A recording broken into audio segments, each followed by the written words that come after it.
आइए देखिए क्या है आज की खबरों में।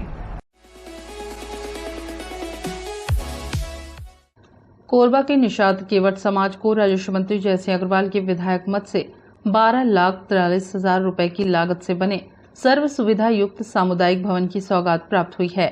राजस्व मंत्री जयसिंह अग्रवाल ने बतौर मुख्य अतिथि उक्त नवनिर्मित सामुदायिक भवन का लोकार्पण करते हुए शिलान्यास पट्टिका का अनावरण किया। अतिथियों ने भक्त गुहा राज की प्रतिमा पर माल्यार्पण कर पूजा अर्चना की। राजस्व मंत्री ने मुख्य अतिथि के रूप में उक्त सामुदायिक भवन का लोकार्पण कर शिलान्यास पट्टिका का अनावरण करने के साथ ही फीता काटकर भवन का लोकार्पण किया। इस अवसर पर राजस्व एवं आपदा प्रबंधन मंत्री जयसिंह अग्रवाल ने अपने उद्बोधन में कहा कि जब मैं वर्ष 2008 में पहली बार विधायक चुनकर आया तभी मैंने यह संकल्प लिया था कि कोरबा के सभी समाज को आगे लाना है, जिसके लिए उनके स्वयं के सामाजिक भवन बनाने की आवश्यकता को महसूस करते हुए सभी वर्ग के समाज के हितों में कार्य करना प्रारंभ किया। जब प्रदेश में हमारी सरकार बनी तब से कोरबा शहर के साथ साथ उसके उपनगरीय क्षेत्रों में भी बहुत से विकास कार्य कराए गए, जिसमें हमारे कोरबा के स्वरूप में परिवर्तन आया। कोरबा शहर के विभिन्न क्षेत्रों में बहुत से कार्य हुए हैं। मुझे खुशी है इस बात की कि पहली बार 2008 में विधायक बनने के बाद जो हमने परिकल्पना की थी कि हर समाज का विकास करना है, हर समाज को संगठित करने का प्रयास करना है और उसके लिए सबसे पहला जो जरूरत पड़ती है वो सामाजिक भवन की, और उस दिशा में सबके लिए काम करना है। ये मेरा पहला प्रयास था, जिसके लगातार सभी समाजों के भवन बनाने में हम लोग लगभग कामयाब हो चुके हैं। इक्के दुक्के कोई समाज अगर छूटे हैं तो उसकी कोई न कोई कारण होगा, लेकिन मेरा ऐसा मानना है कि बहुत से समाज जो कोरबा में निवासरत हैं लगभग सबके सामाजिक भवन हमने बनवाए। अगर किसी का सामाजिक भवन बना हुआ था तो उसमें अतिरिक्त कमरों का, हाल का या कोई निर्माण कराएगा, और जिसका नहीं था उसमें नया भवन बनवाए। और 5 साल से जब से छत्तीसगढ़ में हमारी सरकार बनी तो लगातार आप लोगों ने देखा होगा कि हमारे कोरबा के स्वरूप में परिवर्तन आया। बहुत से निर्माण और विकास के कार्य हुए, बिजली, पानी, सड़क के काम हुए, और साथ में चिकित्सा और शिक्षा के क्षेत्र में भी बेहतर काम करने का अवसर मिला। चाहे मेडिकल कॉलेज हो, चाहे हमारे क्लिनिक हो, घर घर में नल के कनेक्शन लगवाए, वो भी फ्री में, राशन कार्ड बनवाए, इसके साथ साथ घर घर तक बिजली पहुंचाए और सड़कों का जाल बिछाए। हो सकता है वार्डों में कहीं सड़कों की समस्या बची है, लेकिन जितने भी मेन रोड है और शहर की सड़कें हैं उन लगभग सबको बनाया गया। कुछ घंटा में जाम लगता है सरकार की, लोग बोलते हैं ये जाम लग रहा है। मैं बोला यार, जो 7 फुट की सड़क थी और वो भी 7 फुट की सड़क, और वो भी आपकी थी क्या, टूटी फूटी, तो जाम नहीं लगता था। आज 4 लेन सड़क बना दी, उसके बाद भी जाम लगता है। चाहे वो बालकों की भूमि हो, चाहे वो ऐसी सेल की भूमि हो, चाहे वो सीएससीबी की भूमि हो, चाहे आपकी इरिगेशन की भूमि हो, और चाहे वन अधिकार पट्टा देना पड़े, छोटे झाड़ बड़े झाड़ का जंगल भूमि हो, सबको पट्टा दिलवाएं।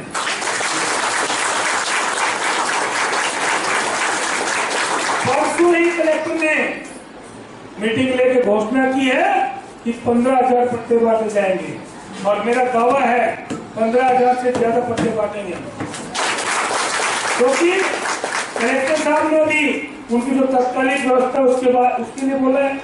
उसमें बहुत से ऐसे हैं जैसे सीएससीबी और इरिगेशन, उसका जमीन का भी एनओसी की प्रक्रिया चलेगी, उसके एनओसी मिलेगा और पट्टा मिलेगा। इसलिए मैंने कहा किसी को घबराने की जरूरत नहीं।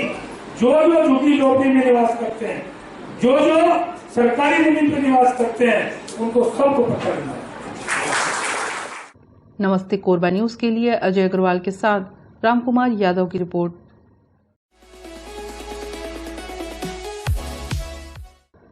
कोरबा में गणेश उत्सव के एक विशेष अंदाज की चर्चा जोरों पर है। गणपति महोत्सव को क्रिकेट से जोड़कर युवाओं को इस महोत्सव से जोड़ने की कोशिश की गई है। कोरबा स्थित सीतामढ़ी के एक पंडाल को क्रिकेट वर्ल्ड कप की थीम पर बनाया गया है। इस पंडाल में गणेश जी बैटिंग कर रहे हैं तो वहीं दूसरी ओर भगवान भोलेनाथ एवं माता पार्वती दर्शक बने हुए हैं।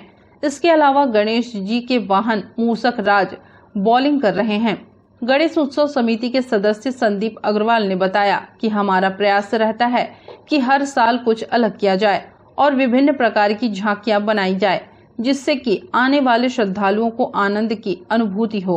इस वर्ष हमारी डिजाइन में क्रिकेट वर्ल्ड कप की थीम पर झांकी निर्मित की गई है, जिसे लोग काफी पसंद कर रहे हैं। कारीगर भिलाई से आया था, उनका नाम है प्रकाश वैष्णव और हर बार अपन झांकियों में कुछ नया करते हैं। इस बार हमारी झांकी में सबसे जैसे आप प्रथम आगमन होगा तो लाइट का गेट है, उसके बाद महल रूपी गेट से अंदर प्रवेश करेंगे। सबसे पहली झांकी है लंका दहन की, लंका जल रही है और हनुमान जी उड़ रहे हैं। उसके बाद हमारी पूजा वाली जो मूर्ति स्थापित है वहाँ श्रद्धालु पूजा करते हैं। उससे आगे बढ़ोगे आप तो लक्ष्मण झूला बना है 30 फीट लंबा, उस झूला को पार करके भूत बंगला बना हुआ है। भूत बंगला से नीचे उतरेंगे तो माता पार्वती स्नान कर रही है और अपने महल से गणेश जी की उत्पत्ति कर रही है। उसके बाद गुफा से जाएंगे तो नंदी विशाल का है, नंदी में रुद्र रूप शंकर जी का बैठा हुआ है और तांडव कर रहा है। उसके बाद सबसे हमारी जो इस साल की प्रमुख झांकी जो सबसे आकर्षण का केंद्र है क्रिकेट मैच। गणेश जी की टीम क्रिकेट मैच खेल रही है और नारद जी कमेंट्री कर रहे हैं और लास्ट में गणेश जी की टीम विजयी होती है। उसके बाद गणेश बारात है, गणेश जी की शादी की बारात निकल रही है और उसके बाद सबसे भव्य पंडाल और सबसे भव्य झांकी गणेश रिसेप्शन। वहाँ गणेश जी की शादी का रिसेप्शन हो रहा है। एक तरफ गण देवता खाना खा रहे हैं, एक तरफ राक्षस देवता खाना खा रहे हैं और उसके बाद उधर ही से हमारा बाहर निकलने का रास्ता है प्रसाद लेने का। हर जगह जहाँ जैसी लाइट की जरूरत है वहाँ लाइट, जैसा साउंड जरूरत है साउंड, समिति अपना पूरा प्रयास कर रही है कोई चीज़ में कमी ना हो।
नमस्ते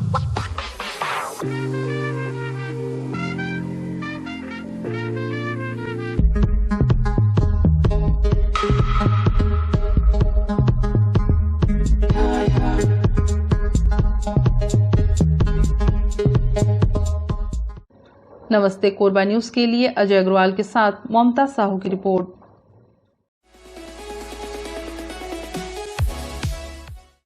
भारतीय जनता पार्टी ने झुग्गी बस्तियों के लोगों को पट्टा वितरण की मांग को लेकर आंदोलन किया था। झुग्गी झोपड़ी परिवारों से आवेदन लेकर किए गए आंदोलन के बाद प्रदेश सरकार पर दबाव बना और आनन फानन में पट्टा वितरण की घोषणा की गई है। पट्टा देने की घोषणा का हम स्वागत करते हैं, मगर हमारी मांग है कि हर झुग्गी झोपड़ीवासी को पट्टा का वितरण किया जाए। पट्टा वितरण के नियमों को पेचीदा कर दिया गया है। अगर सभी को पट्टा नहीं दिया गया तो भारतीय जनता पार्टी व्यापक जन आंदोलन करेगी। उक्त बातें भारतीय जनता पार्टी के कोरबा प्रत्याशी लखन देवांगन ने प्रेस क्लब तिलक भवन में आयोजित पत्रकार वार्ता के दौरान कही। ने कहा आनन फानन में भारतीय जनता पार्टी के दबाव में आकर ये पट्टा कर रहे हैं, किसी प्रक्रिया को पूरा नहीं कर रहे हैं। अभी 200-400 पट्टों को बांटेंगे, आचार संहिता लग जाएगा, बोलेंगे भैया चुनाव होने दो, हम पट्टा देना प्रारंभ कर दिए हैं। ये चुनावी रणनीति है इनका। अगर इनको करना था तो 5 साल था, बुरा समय था, उसमें करते थे। 36 वादा किए थे, आप सब पत्रकार हैं, हमसे ज्यादा जानकार हैं। आज 36 वादा में कितने वादा पूरे हुए? एक भी वादा उनका पूरा नहीं हुआ। पूरा झूठ बोलकर सरकार बने हैं। इस बार निश्चित तौर पर छत्तीसगढ़ की जनता इन भ्रष्टाचारी सरकार को हटाएगी और छत्तीसगढ़ में एक स्वच्छ सरकार भारतीय जनता पार्टी बनाएंगे। जिस तरह से हमारे देश के माननीय प्रधानमंत्री ने पूरा देश को एक ऊंचाई तक पहुंचाने का काम किया है। कांग्रेस की जहां जहां सरकार बनती है वहां वहां भ्रष्टाचार की खेल चलती है। आज कोयला से लेकर हर चीज में कांग्रेस की सरकार भ्रष्टाचार कर रहे हैं। ये सारी कारनामा है इनका। जनता की कोई सेवा नहीं करते, झूठ बोलकर सरकार में बैठते हैं। बाकी जनता समझ चुकी है। इस बार छत्तीसगढ़ में कांग्रेस को छत्तीसगढ़ की जनता सबक सिखाएगी। नमस्ते कोरबा न्यूज के लिए संतोष अग्रवाल के साथ राम कुमार यादव की रिपोर्ट। बुलेटिन में वक्त है एक छोटे से ब्रेक का। मिलते हैं ब्रेक के बाद। हमें जानकारी मिली है कि कुछ लोग नमस्ते कोरबा समाचार में खबर चलाने के नाम से पैसों की उगाही कर रहे हैं। आप सभी से अनुरोध है कि खबर चलाने के नाम से अगर कोई आपसे पैसों की मांग करता है तो आप अपने संबंधित थाना क्षेत्र में उस व्यक्ति की शिकायत करें। इसके साथ ही आप हमसे नीचे दिए गए नंबरों पर संपर्क करें। हम निष्पक्ष पत्रकारिता करते हैं। हम अपने कार्य को व्यवसाय की श्रेणी में नहीं रखते। संपर्क करें 7000314479 9827107490।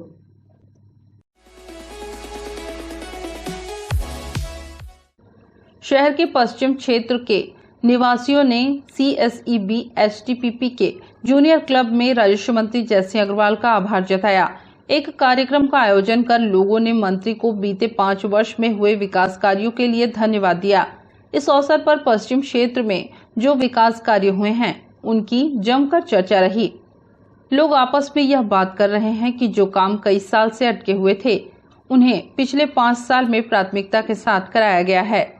समारोह में पहुंचे राजस्व मंत्री जयसिंह अग्रवाल ने कहा कि पिछले 5 वर्षों में जब मुझे अधिक अधिकार मिले हैं, सोनिया गांधी, मुख्यमंत्री भूपेश बघेल, विधानसभा के अध्यक्ष चरणदास महंत और डिप्टी CM TS सिंहदेव के आशीर्वाद से मुझे मंत्री बनने का अवसर मिला।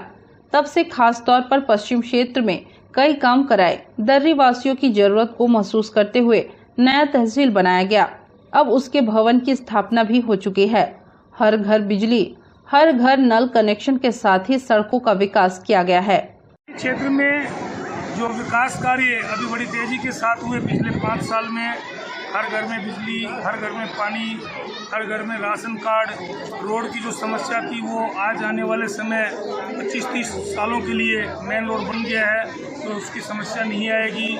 इसके साथ साथ तहसील का निर्माण हुआ, इसके साथ में सेंट्रल स्कूल खुलवाए, सामान्य वर्ग के लिए ITI खुलवाए और अभी आने वाले समय में पट्टा भी वितरण किया जा रहा है। तो इस प्रकार से पूरे दर्री क्षेत्रवासियों में, सभी वार्डों में, सभी गाँव में जिस प्रकार से विकास के कार्य हुए उससे प्रभावित होकर पूरे दर्री वासियों ने आज एक आभार का और धन्यवाद का कार्यक्रम आयोजित किया था। इसमें हजारों की संख्या में यहाँ के क्षेत्रवासी, हर धर्म, हर जाति, हर गांव, हर गली मोहल्ले के लोग ये एकत्रित हुए और आज एक आभार रैली के रूप में ये बड़ा कार्यक्रम हुआ है। मैं सभी दर्री वासियों को इस बात के लिए धन्यवाद देता हूँ कि उन सब ने इस बात को महसूस किया कि दर्री क्षेत्र में जो विकास के कार्य पिछले 50 साल में नहीं हुए, कि इस 5 साल में हुए हैं और इस प्रकार से आने वाले समय में रोजगार के अवसर प्रदान करने के लिए पूरे प्रदेश में सबसे बड़ी परियोजना मेरे विधानसभा क्षेत्र दर्री में स्थापित होने जा रही है। 1320 मेगावाट का पावर प्लांट 13,000 करोड़ रुपये की लागत से बनेगा।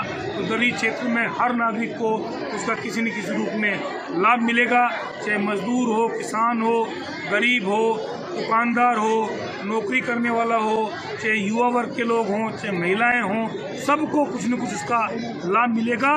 और ये बहुत बड़ा सौगात दर्री वासियों को माननीय मुख्यमंत्री जी ने, भूपेश बघेल जी ने, माननीय TS सिंहदेव जी, ऊर्जा मंत्री जी ने हमको यह प्रदान की है कि आने वाले समय में ये निर्माण कार्य अतिशीघ्र प्रारंभ होने जा रहे हैं, जिसकी आधारशिला माननीय मुख्यमंत्री जी रख चुके हैं।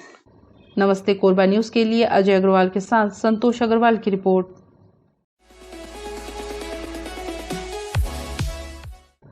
सामाजिक कार्यकर्ता और मिशन रोड स्थित व्यावसायिक प्रतिष्ठान के संचालक आनंद रैकवार के साथ 17 सितंबर 2023 को पुराना बस स्टैंड में नशाखोरी कर रहे 4 गुंडों ने बिना किसी वजह के बड़ी ही बेरहमी से मारपीट की। इस घटना का वीडियो 5 दिन बाद वायरल हुआ, जिसमें आसपास खड़े लोग तमाशा देखते रहे। नशे में चूर गुंडों से व्यापारी को बचाने ना कोई सामने आया और न ही किसी ने चंद कदम दूर कोतवाली में फोन करना मुनासिब समझा और न ही 100 नंबर या पुलिस कंट्रोल रूम में डायल कर बताना जरूरी समझा। पिटाई से व्यापारी की जान बच गई, यह ईश्वर की उस पर कृपा है, वरना जिस तरह से हाथ मुक्का बेल्ट बर्तन से मारा गया वह निर्दयता, अमानवीयता है, जो सख्त पुलिसिंग के क्रम में स्वीकार नहीं होना चाहिए। इस घटना को लेकर व्यापारी और सामाजिक संगठन नाराज है। 1 सप्ताह बाद आरोपियों के विरुद्ध अत्यंत कठोर कार्रवाई कर समाज को उदाहरण देने की मांग को लेकर पुराना बस स्टैंड से कोतवाली तक पैदल मार्च निकाला गया। इसके साथ ही कोतवाली प्रभारी को ज्ञापन सौंपा गया।